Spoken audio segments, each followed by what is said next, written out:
So CitizenLab, it's an online community engagement platform that is currently being used by about 400 governments worldwide to make it easy for their citizens to engage in local politics, local projects, and local policies. So concretely, what does that mean?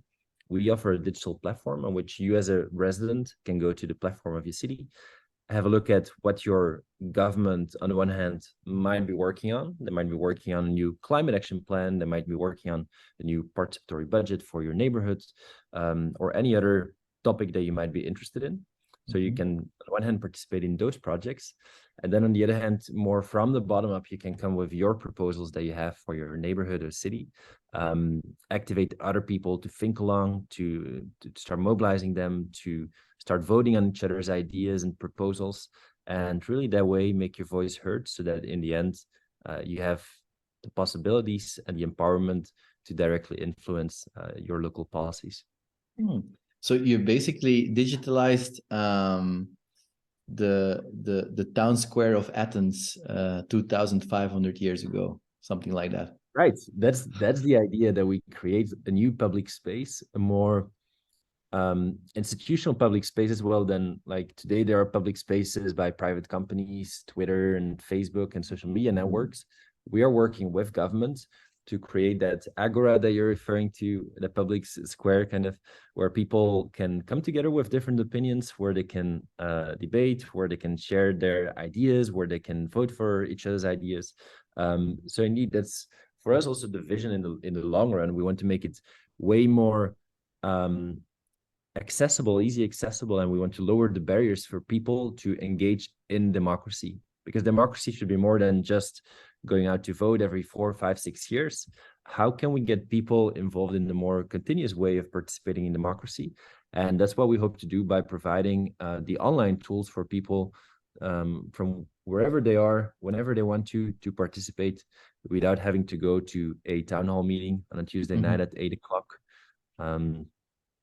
Because that's also how we get started at the beginning. Interesting. Yeah. Where did the idea for CitizenLab come from?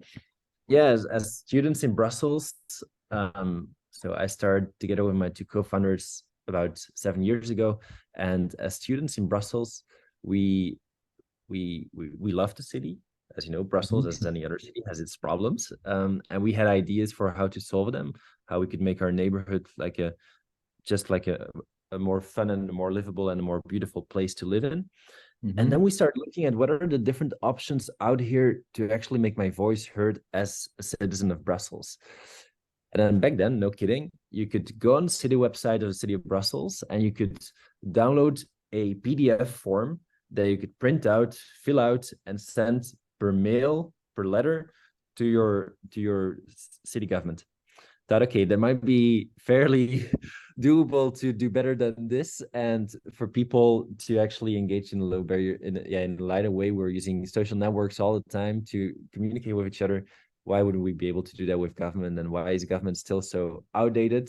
That's how we got started. And then we saw the first cities showing interest, especially in the idea of, hey, we're really missing out on the young people, because we've got, like always, as governments tend to call it, the same 10 people in the room, like the loudest voices. The stereotype goes that it's like the retired people who are frustrated, but who really skew the public opinion. And if you can also engage that silent majority and all those people that are not heard today, then you get a very different perspective as a government as well on what the public opinion would be. And that's how we get started. From a side project into building a business out of it. Cool.